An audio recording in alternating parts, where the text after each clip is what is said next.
This week's tip of the week, I thought I'd talk to you a little bit about our scribes, and again, why the scribes. Normal application for scribes would be butting up against a fixed edge like this, where we're going to put in a border. Say it's a pool patio, we want to put a border around an entire pool patio. And again, our guys normally would take their tape measure off and they'd measure this distance. If I'm using this border here, measure the distance, make a mark, go down, measure the distance, make a mark, and then maybe use some sort of a flex pipe for laying out those curves, say around a pool coping. Along this area here, this obviously would be a simple application. You could run and grab your chalk line for using that. But our scribes we created, and again, we needed it to accommodate a number of different markers. So you can see this will accommodate almost any marker.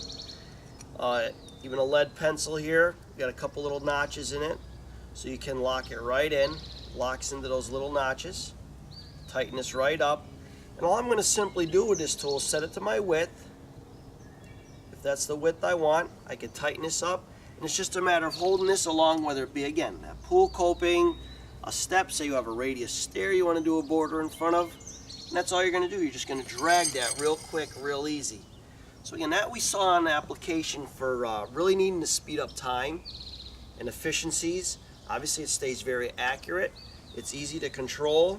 You can do it standing up, so it's nice for that. Another place we created this for was for caps. Say I have a retaining wall, it's serpentine, where it curves. It would open up, so our guys would always take a tape measure off and they'd measure that gap at the front edge, measure it at the back, grab their 2-foot level, connect the 2 dots, make a line. So that was real time consuming for our guys when they're capping a retaining wall. Again, for that application, you're just going to turn this guide around so you can narrow this right down, and this can narrow down to the tightest spot. You know, you can get this really tight. And again, if it's going to open up in a V, just like my scribes here are, you set it to the widest point, hold it against your fixed edge you want to cut along, and you're just going to strike that off.